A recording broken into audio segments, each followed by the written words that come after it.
de derecha en el que estaremos jugando Fortine y bueno, pues viendo la final de tríos, la copa de final de tríos, que yo os voy a dejar abajo a la izquierda para que la veáis. Cuando me meta en partida, pues la vais a ver. Yo la voy a ver ahora, de hecho. Mira. Justo Face Mongrel, Backfish y Mitro. El mejor trío. Ahí está Mitro. 4 kills. No puede construir. Tiene que matar a alguien y coger los materiales. Ya ha saltado el bus de batalla. A lo mejor me meten ahora en una llamada de mi clase. Pero bueno. No sé yo. Me meto en partida y la cancelo. Mierda, tú. Que no. Que ya no voy a jugar esta partida de clase. Qué puta. Qué chuputa.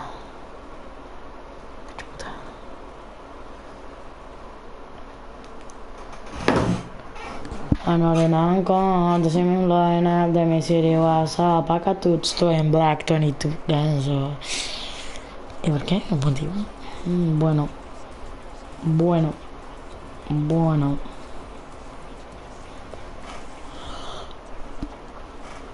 Ay, por Dios.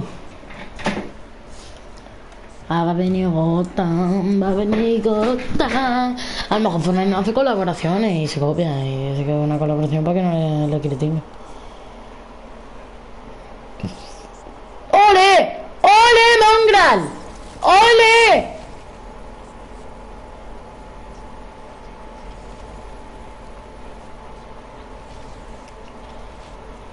Puto Mongral, tío, así es buenísimo, de verdad. ¿En cómo de juego me metí yo? Vamos a comprobarlo ahora, a ver.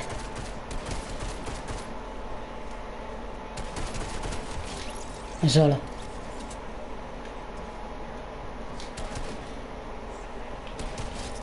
La World ya ha pasado, tío. Vete a ponerlo bien, anda, cambiarte de skin porque... Ya la World Cup como que no.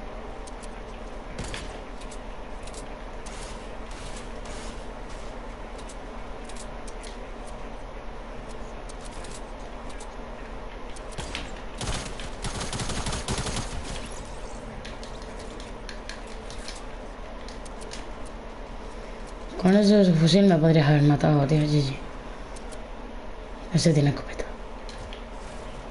Fíjate, escopeta. Pam. A ver. Yo con 2 kills, ¿eh? A rapiña.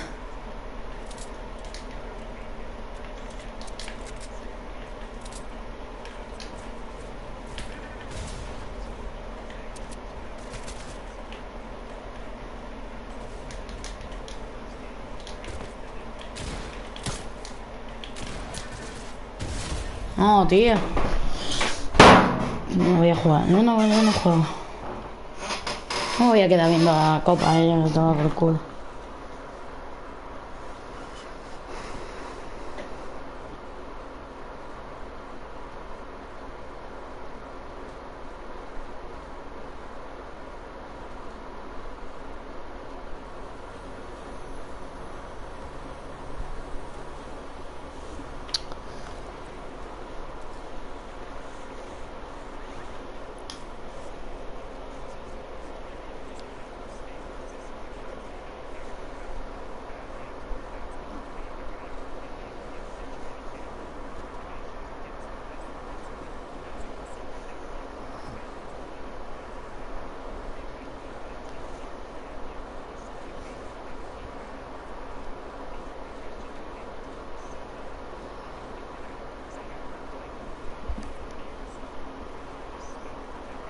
Mongrel Mitra, vámonos.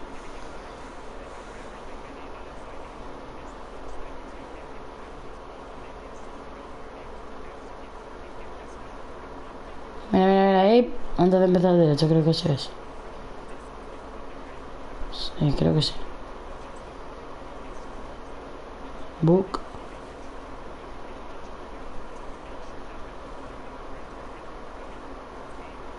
Envío en Tinder.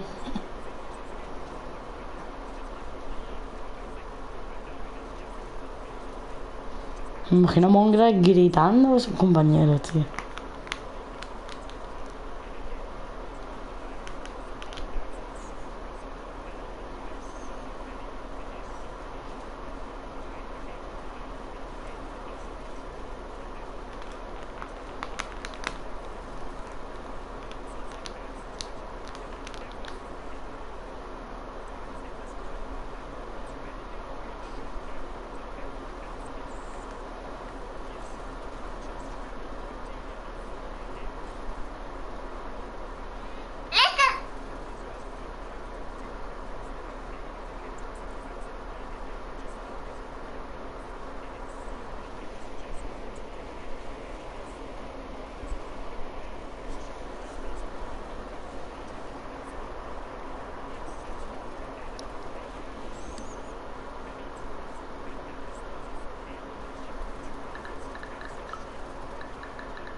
También Twitter en los 20.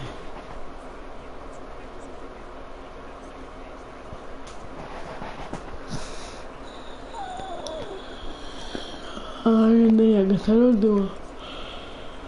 He cogido 5 puntos y se han hecho 5 kills. Ay. ¿En qué torneo? Creo que el torneo ya ha terminado, ¿sabes? Decir la que la vida es solo una.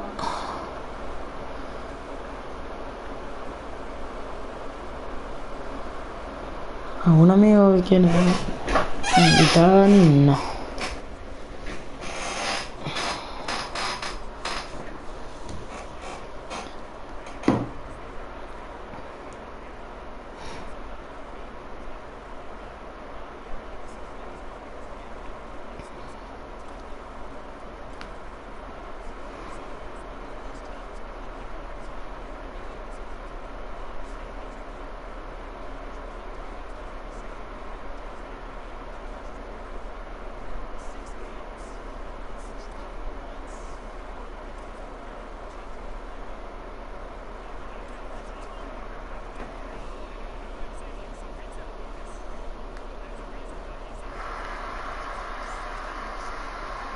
Me acabo de dar cuenta de que no se escucha.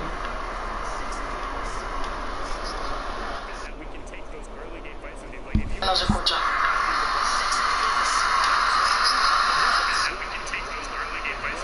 No se escucha.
play Fortnite, all TW here, and throughout the Fortnite Champion Series, we're going to be trying to get more acquainted with the world of competitive Fortnite. Today, we're going to be discussing the 3 different stages of a competitive Fortnite game. The early game, the mid game, and the late game. And what different players have as their goals during these stages in order to achieve the ultimate goal, the Victory Royale.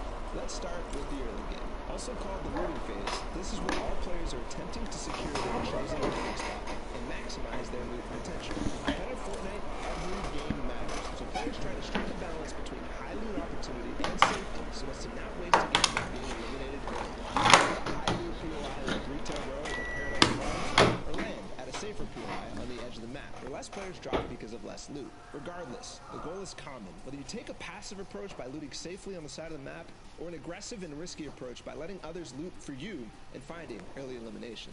Now that we know what the early game is, what should we be looking out for during this stage? First things first, being contested. The first realization players make when landing is whether you're being contested or not, to prepare for the upcoming possible fight. Trios want to try to force your opponent into the more disadvantageous position cut off from loot potential. Either they have to make a desperation push, or they're stuck with less loot where you can easily clean up. That's just the beginning, as even though it starts off high intensity with all the different POIs being contested, it quickly slows down as the rotations begin towards first zone. Looting doesn't end here, and most competitive players will have a loot path which optimizes their possibility for finding the crucial mobility and weapon upgrades. Thanks to the new battle map feature in the replay mode, we can study these loot paths and rotations quite easily these days. So go check that out in any replay from the Fortnite Champion Series by going into the Compete tab and finding your favorite player. It will vary from game to game, but generally, we move into the mid-game around the middle to end of second zone.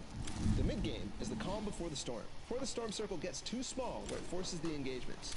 Most players' goals are positional, but in some cases, depending on how the early game went, you again have to strike a balance, this time between looting and farming, or going for the best position.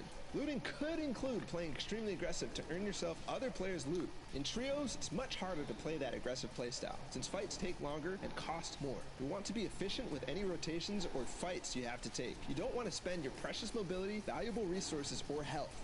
This is why you'll see a lot of the top players look directly for center zone in the mid-game. When you're in the center zone, you end up giving yourself the most chance of being in the next storm circle when it gets revealed. You'll then have to go less distance and thus spend less materials. Finally, the end game. The most exciting, hectic, thrilling, and difficult part of competitive Fortnite. Experiencing an endgame can be confusing and hard to process, but it will also be one of the most rewarding and fun times to play and watch. This is when you take all the advantages you built in the early game and the mid game and use them to push yourself to a victory royale, and also find as many eliminations as possible. In the current Fortnite Champion Series format, every elimination matters, just like it did in the World Cup. From 6th zone onwards, where the calm from the mid-game explodes into a cacophony of tunneling, mobility usage, and shots being fired, you'll see teams go for the ever-so-advantageous high ground, where they can tunnel very cheaply and have the most opportunity on the rest of the server for elimination, as they have the top-down view. You'll also see teams call out the need to find a good layer, which is away from other players, both above, below, and horizontally from you. You'll see teams desperate for the extra materials to last them through to the full zone closure, going for impact eliminations, where they can top off on resources and power weaponry of their fallen opponents. So, ¿qué te ha pasado, Buga? Que no gana ni una. in the stage of the game. O sí, no sé. When you're trying to get the best possible loot while it's still available. Ese es mi metro, qué puto amo. Bueno, no es mío, no, pero bueno, es el puto amo. And finally, the end game. You spend all the advantages you set yourself up with to earn the Victory Royale. Use this to form your game plan in order to earn as many series points weekend after weekend. And maybe next time, we'll be watching and highlighting your top plays. This was Hola TW, and I'll see you in game. 5 minutos quedan. A la vuelta de la Fortnite Champion Series. Dios, las agujetas. Fortnite Champion Series, the Shockwave Grenade. We're going to be taking a look at some of the basics on how it's used and misused at crucial moments in the game, and how to adapt and play against them towards the end game. To get started, let's get a refresher on what shockwaves are and some of the basics of using them. Shockwave grenades are a utility item that drop in stacks of 2, with a maximum stack size of 6. When thrown, the shockwave launches anyone within its tile-and-a-half radius far distances, destroying builds in the process, with the added protection from fall damage for the players who use them.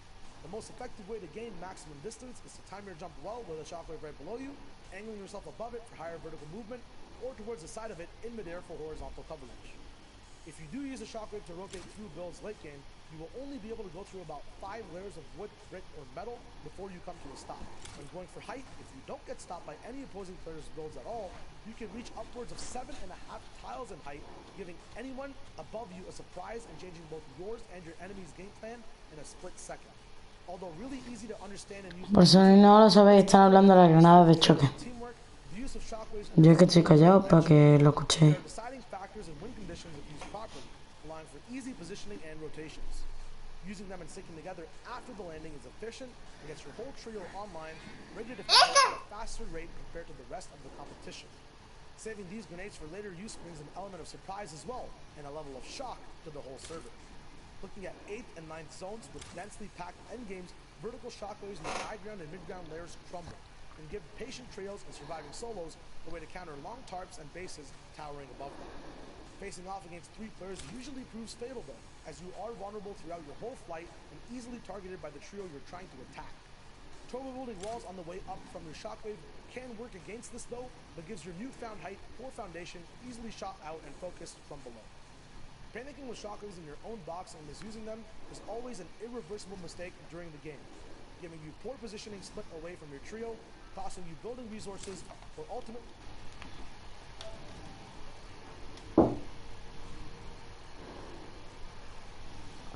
Hola, buenas tardes.